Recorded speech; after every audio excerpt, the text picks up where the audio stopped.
Assalamualaikum warahmatullahi wabarakatuh. Selamat pagi anak-anak ibu semua. Alhamdulillah akhirnya hari ini kita bisa memulai pembelajaran walaupun hanya secara online atau secara daring. Dikarenakan daerah kita sedang mengalami pandemi COVID-19. Nah, kita doakan semoga masa pandemi ini segera berakhir sehingga kita bisa melakukan pembelajaran secara tatap muka.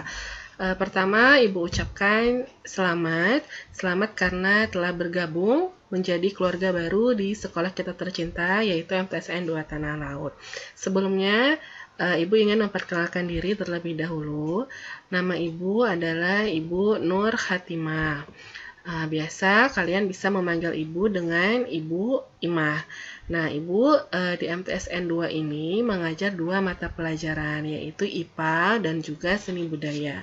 Nah, kali ini Ibu akan mengajar IPA atau ilmu pengetahuan alam. Nah, langsung saja kita mulai pembelajaran kita hari ini. Nah, dalam IPA semester ini itu ada 6 bab yang harus kalian pelajari. Nah, yang kita pelajari pertama adalah bab 1, yaitu objek IPA dan pengamatannya. Dimana di bab 1 ini itu terbagi menjadi 2 subbab, yaitu yang A, penyelidikan IPA, dan B, pengukuran sebagai bagian dari pengamatan. Kita bahas yang pertama dulu, yaitu penyelidikan IPA. Nah, IPA itu terbentuk dari proses penyelidikan yang dilakukan secara terus-menerus, yang mana penyelidikan tersebut mempelajari gejala-gejala alam atau peristiwa alam dan segala hal yang terlibat di dalamnya, yang biasa disebut dengan objek IPA. Nah, sebelumnya IPA itu mencakup 4 bagian, yaitu fisika, kimia, biologi, dan juga ilmu bumi dan antariksa. Semuanya itu tergabung menjadi satu yang dinamakan dengan IPA atau ilmu pengetahuan alam. Nah, lalu objek IPA di sini maksudnya adalah segala sesuatu yang bisa dipelajari yang ada di alam ini itu disebut dengan objek IPA, termasuk gejala-gejala alam tadi. Nah, lalu gejala alam itu sendiri itu terbagi menjadi 2 bagian. Yang pertama adalah gejala biotik. Jadi gejala biotik itu dia mempelajari tentang makhluk hidup.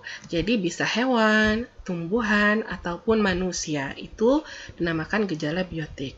Nah, kemudian gejala alam yang kedua itu disebut dengan gejala abiotik. Artinya mempelajari atau berkaitan tentang benda-benda mati, contohnya misalkan seperti angin, seperti udara, kemudian tanah, dan lain sebagainya. Nah, kemudian dalam penyelidikan atau penelitian IPA ada beberapa jenis variabel penelitian yang biasa digunakan yang kalian harus pahami terlebih dahulu. Ada 3 ya. Yang pertama yaitu variabel terikat. Variabel terikat itu adalah variabel yang dipengaruhi karena adanya variabel bebas. Kemudian yang kedua variabel bebas. Variabel bebas itu adalah variabel yang mempengaruhi atau yang menjadi sebab dari perubahan variabel terikat. Kemudian yang ketiga, variabel kontrol. Nah, yang mana artinya adalah variabel yang dibuat sama dalam suatu penelitian. Nah, untuk memahami perbedaan antara variabel terikat, variabel bebas, dan juga variabel kontrol, kalian bisa perhatikan contoh berikut ini. Nah, contohnya misalkan seperti ini ya.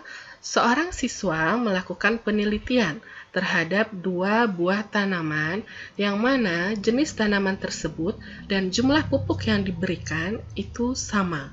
Nah, kemudian penelitian itu bertujuan untuk mengetahui tinggi dari kedua tanaman tersebut. Nah, dalam penelitian tersebut juga dilakukan penyiraman, di mana tanaman pertama itu hanya disiram 1 kali dalam sehari. Sedangkan tanaman kedua dilakukan penyiraman selama 2 kali dalam sehari. Nah, lalu dari kasus atau penelitian yang diliti oleh siswa ini, kita tentukan variabel terikat, variabel bebas dan variabel kontrolnya. Tadi di slide sebelumnya Ibu jelaskan bahwa variabel terikat itu adalah variabel yang dipengaruhi karena adanya variabel bebas. Nah, dari kalimat ini, ya perhatikan dari kalimat ini, yang variabel yang dipengaruhi, yang mana? Contoh, di sini ada tanaman ya jenisnya sama, kemudian jumlah pupuknya sama. Artinya selama penelitian, jumlah pupuknya itu tidak dibedakan. Kalau misalkan yang tanaman pertama diberikan pupuk sebanyak satu wadah atau 1 sendok misalkan ya, yang di tanaman yang kedua juga diberikan sebanyak 1 sendok. Nah, itu jumlah pupuknya maksudnya sama. Nah, kemudian di sini yang diteliti adalah tinggi kedua tanaman. Nah, artinya tinggi kedua tanaman ini bisa berbeda-beda atau berubah-ubah tergantung dari, nah ini, tanaman yang disiram 1 kali sehari atau 2 kali sehari. Jadi, tinggi dari kedua tanaman ini akan berubah-ubah tergantung dari banyaknya penyiraman. Ada yang 1 kali tadi dan ada yang 2 kali. Nah, untuk variabel terikat berarti yang akan berubah atau yang terpengaruh itu berarti apa? Yaitu tinggi dari kedua tanaman. Jadi tinggi tanaman itu adalah variabel terikat. Nah, lalu kemudian variabel bebas. Nah, tadi variabel bebas artinya apa? Variabel yang mempengaruhi, artinya yang menyebabkan dari tinggi tanaman itu berubah-ubah. Apa itu? Itu adalah banyaknya penyiraman. Karena ada yang diperlakukan 1 kali sehari dan ada juga yang dilakukan 2 kali dalam sehari untuk penyiraman. Jadi variabel bebasnya adalah jumlah siraman ya. Nah, lalu kemudian ada variabel kontrol. Atau apa tadi artinya variabel kontrol? Variabel kontrol tadi artinya adalah yang dilakukan sama, artinya tidak dirubah-rubah selama penelitian. Apa itu? Itu tadi jumlah pupuk, karena di sini ada keterangannya yang diberikan sama. Jadi variabel kontrolnya adalah jenis tanaman dan jumlah pupuk. Nah, seperti itu caranya untuk mengetahui atau membedakan variabel terikat, variabel bebas, dan variabel kontrol dalam suatu penelitian. Dalam pendidikan IPA, itu kalian juga dituntut harus memiliki beberapa keterampilan, atau yang biasa kami sebut keterampilan proses sains dasar atau basic skill. Apa saja itu? Yang pertama adalah mengamati. Apa itu mengamati? Jadi dalam keterampilan mengamati, itu adalah kalian berusaha untuk memiliki keterampilan yang mana kalian bisa mengumpulkan data dan juga informasi dari objek yang kalian amati gitu ya. Dan dalam pengamatan itu sendiri kalian juga bisa melibatkan satu atau beberapa panca indera. Contohnya misalkan seperti melihat, berarti menggunakan indera penglihatan yaitu mata, kemudian juga bisa mendengar, mencicipi, meraba, dan sebagainya. Nah, dan juga selain itu, kalian juga bisa melakukan pengukuran dan tentunya dengan alat ukur yang sesuai. Contoh, misalkan seperti tadi, kalian meneliti tentang tinggi tanaman. Untuk mengetahui tinggi dari tanaman tersebut, kalian bisa mengukurnya dan alat ukur yang sesuai untuk bisa mengukur tinggi dari suatu tanaman bisa kalian gunakan yaitu penggaris ya. Nah, itu contoh dan pengertian dari mengamati. Nah, kemudian seperti yang tadi Ibu katakan bahwa mengamati itu kan mengumpulkan data-data. Nah, data-data dari pengamatan itu sendiri itu terbagi menjadi 2 bagian. Yang pertama itu adalah data kualitatif. Jadi maksudnya data kualitatif itu adalah data-data penelitian yang berupa atau dalam bentuk deskripsi atau kalimat. Contoh misalkan tanaman pertama itu memiliki tinggi yang lebih besar daripada tanaman kedua. Nah, itu deskripsi atau gambaran dari penelitian kalian. Itu disebut dengan data kualitatif, jadi hanya berupa kalimat. Nah, kemudian data pengamatan yang kedua selain data kualitatif itu adalah data kuantitatif. Artinya, data kuantitatif itu dia data penelitiannya berupa atau dalam bentuk angka. Contohnya misalkan tanaman pertama memiliki tinggi sebesar 5 cm, sedangkan tanaman kedua memiliki tinggi sebesar 10 cm. Jadi bertuliskan angka di situ. Nah, itu perbedaan antara data kualitatif dan kuantitatif. Jadi kalau kualitatif tadi dia hanya berbentuk kalimat atau gambaran saja, sedangkan data kualitatif dia ada angka, penulisan angka di situ ya. Itu perbedaannya. Nah, kemudian keterampilan berikutnya yang harus kalian miliki selain mengamati itu adalah keterampilan mengelompokkan atau mengklasifikasi. Jadi maksudnya keterampilan mengklasifikasi itu merupakan kemampuan kalian untuk mengelompokkan suatu objek dengan mengamati persamaan dan perbedaan ciri yang dimiliki oleh objek tersebut serta hubungan antar objek. Misalkan kalian ingin mengamati suatu tanaman, lalu kalian harus bisa mengelompokkan apakah contoh nih misal antara tanaman monokotil dan juga tanaman dikotil. Kalian harus tahu betul ciri-ciri tanaman dikotil seperti apa, tanaman monokotil seperti apa. Lalu kalian amati tanaman tersebut. Dia memiliki ciri di jenis tumbuhan yang mana. Kalau yang dia memiliki ciri tumbuhan monokotil, maka kalian kelompokkan tanaman-tanaman tersebut ke jenis tumbuhan monokotil. Begitu juga dengan yang memiliki persamaan ciri di jenis tanaman dikotil. Nah, jadi intinya kalian harus tahu betul persamaan dan perbedaan ciri dari dari objek penelitian yang kalian amati dan kemudian kalian kelompokkan berdasarkan persamaan dan perbedaan ciri tersebut. Yang ketiga adalah keterampilan memprediksi. Apa itu memprediksi? Jadi memprediksi itu adalah membuat perkiraan, ya. Maksudnya adalah kemampuan untuk membuat ramalan tentang segala hal yang akan terjadi berdasarkan perkiraan pada pola atau kecenderungan tertentu dan juga hubungan antara fakta dan konsep dalam materi objek penelitian. Nah, kemudian yang berikutnya yaitu menyimpulkan atau istilah lainnya adalah membuat inferensi. Maksudnya adalah keterampilan untuk memutuskan keadaan suatu objek atau peristiwa berdasarkan fakta serta konsep tertentu ya.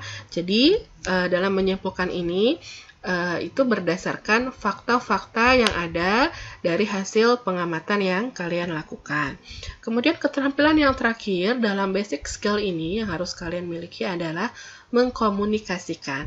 Maksudnya mengkomunikasikan itu adalah menyampaikan atau menyajikan fakta-fakta yang ada dari hasil pengamatan tadi. Nah, penyampaiannya ini bisa secara lisan maupun secara tulisan. Bisa juga dalam bentuk kata-kata atau kalimat, atau juga dalam bentuk grafik atau tabel dan yang lain sebagainya. Nah, itu tadi 5 keterampilan proses sains dasar atau basic skill yang ada dalam penyelidikan IPA. Nah, kemudian dalam penyelidikan IPA itu sendiri ada istilahnya sikap ilmiah.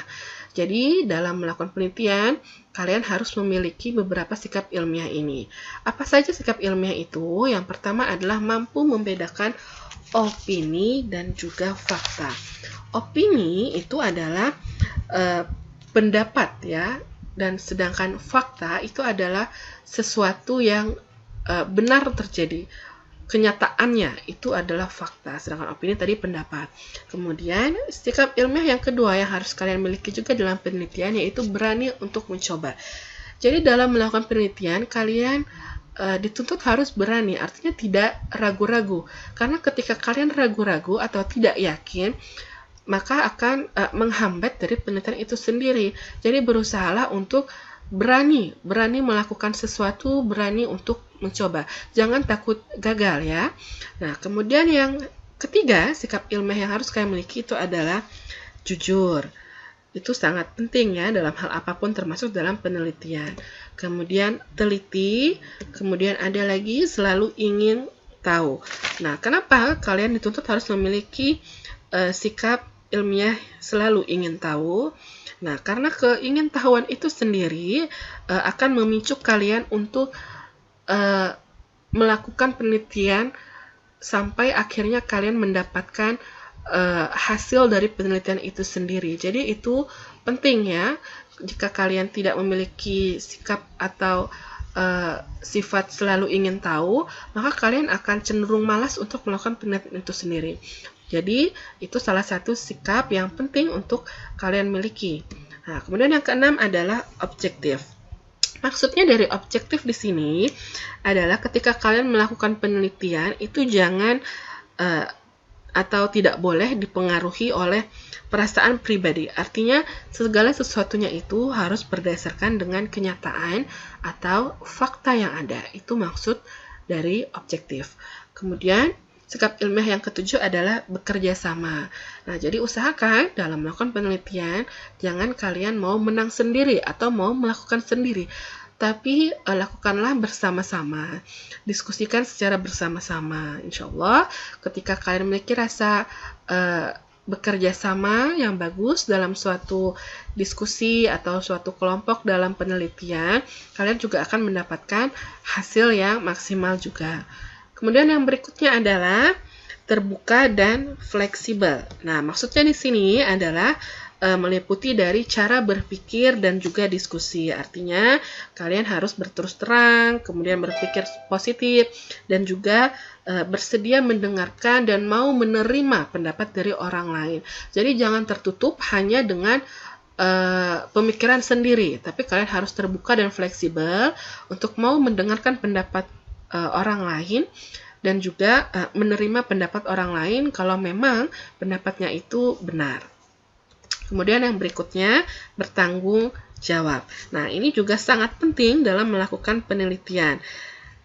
Kemudian yang berikutnya adalah ulet dan gigih. Artinya harus rajin dan juga harus kerja keras ya, karena dalam penelitian itu bisa saja tidak hanya memakan waktu sehari, 2 hari, tapi bisa beberapa hari. Jadi harus memiliki sikap yang ulet dan gigih, harus rajin dan juga penuh dengan kerja keras, dan yang paling penting adalah penuh dengan keyakinan. Dan yang terakhir, sikap ilmiah yang harus kalian miliki adalah mensyukuri karunia Tuhan. Karena apapun yang terjadi di alam kita ini itu adalah tidak lepas dari campur tangan Allah Subhanahu wa taala ya. Jadi semuanya itu atas kehendak Tuhan. Jadi kita harus mensyukuri apapun yang terjadi, apapun yang ada di alam kita ini ya. Nah, pembelajaran hari ini cukup sampai di sini. Untuk bagian yang lain, yaitu yang bagian B tadi, akan kita lanjutkan di pertemuan atau di pembelajaran berikutnya. Mudah-mudahan apa yang kita pelajari hari ini bisa bermanfaat, dan jikalau kalian merasa masih kurang paham dengan penjelasan yang Ibu sampaikan, kalian bisa hubungi Ibu secara pribadi, bisa lewat WA ataupun yang lainnya. Insya Allah akan Ibu jawab pertanyaan-pertanyaan kalian. Jangan lupa tetap stay at home, jaga kesehatan, dan terus semangat. Terima kasih. Wassalamualaikum warahmatullahi wabarakatuh.